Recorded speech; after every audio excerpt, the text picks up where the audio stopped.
Have you ever just looked at the state of things and thought, this whole system just doesn't feel like it's working right? That feeling, that disconnect between regular people and the people in charge? Well, if you felt that, you are definitely not alone.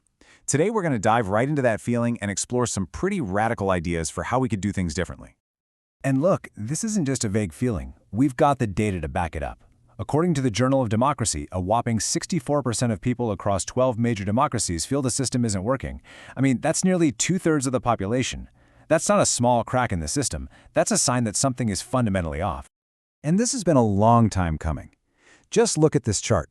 It shows this steady, decades-long drop in public trust in the U.S. government. We went from pretty high confidence back in the 70s to where we are now, at historic lows. That tells you this isn't just a blip. It's a deep, structural problem that's been getting worse for years. Okay, so what do? If the model we have now is losing the faith of the people, what's the alternative? It's one thing to point out all the problems, right? It's way harder to come up with actual solutions. So let's explore a couple of really fascinating ideas that are starting to get some serious attention. All right, our first idea is going to sound a little wild at first, but stick with me because it actually has some pretty deep historical roots. What if we chose our leaders not by voting, but completely by lottery? It's a system that aims to create a government that's a true statistical mirror of the people it's supposed to represent. The official name for this is sortition. And believe it or not, this isn't some newfangled idea. It was actually a core part of democracy back in ancient Athens.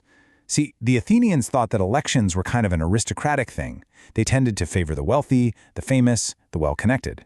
A lottery, though, they saw that as truly democratic because it gave every single citizen an equal shot at serving. Now, the modern version is a bit more sophisticated than just pulling names out of a hat. Today, it would use a clever technique called stratified random sampling. So think of it this way. Instead of a purely random draw, the system is designed to make sure the group you select, this mini public, is a perfect demographic mirror of the whole country. You'd get the right mix of age, gender, income, location, the whole shebang. The goal is a room full of people that actually looks and thinks like the nation as a whole. So what do these randomly selected people do once they're chosen? Well, it's not chaos. It's a very organized three-step process. First, there's a learning phase where they get up to speed by hearing from experts on all sides of an issue. Then comes the deliberation phase where they have these guided conversations to really hash things out and find common ground. And finally, you have the decision phase where the assembly votes on what to do. The whole thing is built to encourage thoughtful decisions over partisan bickering. It's actually been used successfully in places like Ireland to tackle really tough issues. Okay, now for something completely different. If sortition is all about improving the quality of deliberation, our next alternative, liquid democracy, is all about empowering individuals through technology. It asks a simple question. What if your vote wasn't just a single choice you make every few years, but something liquid? And that brings us to the idea of liquid democracy. It's basically a mashup of direct democracy and representative democracy. You always have a choice. You can either vote on an issue yourself, or if you don't feel like you're an expert or just don't have the time, you can temporarily hand your vote over to someone you trust to vote on your behalf. So here's the key difference. Right now, you elect one person for a fixed term, and they vote on everything, from healthcare to space exploration. In a liquid system, it's way more flexible. You could delegate your vote on healthcare to a doctor you trust, but delegate your vote on tech policy to an engineer you follow online. And, this is the best part, you can take your vote back at any time. This creates a super dynamic system. You don't have to wait 4 years to make a change if you don't like how your proxy is voting. It lets you tap into topic-specific expertise, because let's be real, nobody is an expert on everything.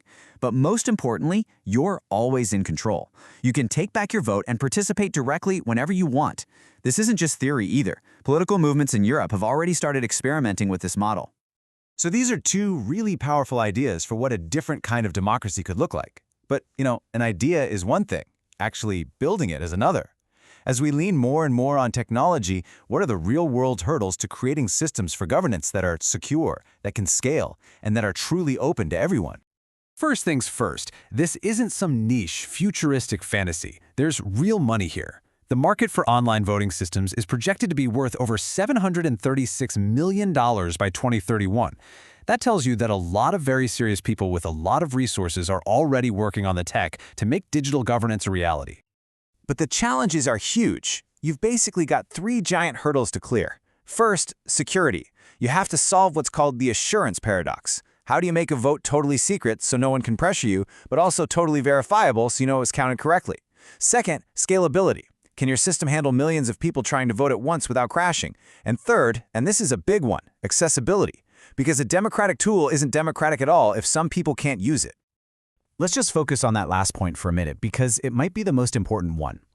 Accessibility can't be an afterthought. It has to be baked in from the very beginning.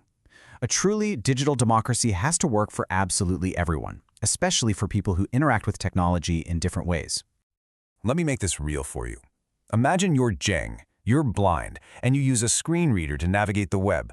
You're trying to cast your vote online, but a crucial pop-up appears that your software can't see. You're just stuck. You can't vote. You've been completely disenfranchised, all because of a single line of bad code.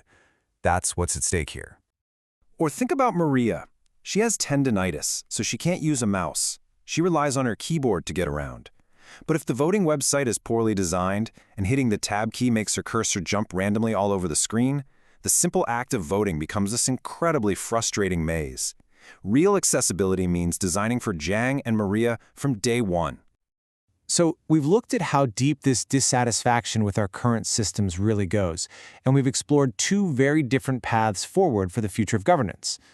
So where does all this leave us? What's the next step? When you boil it down, these two big ideas represent two different philosophies for how to fix what's broken. On one path, you have sortition, which tries to rebuild trust from the ground up through careful, informed, and truly representative deliberation. On the other path, you have liquid democracy, which tries to enable trust through flexible, tech-powered delegation. But at the end of the day, they're both trying to do the same thing: close that massive gap between the people and the power that's supposed to represent them. And that brings us to the final question, and this is the one I want to leave with you. We're always talking about how technology could change the world. So if you had the power, if you could design a new tool or new system to help fix democracy, what's the very first problem you would try to solve? Would it be fighting misinformation, reducing political polarization, getting big money out of politics? The answer to that question might just tell us which one of these futures we should start building today.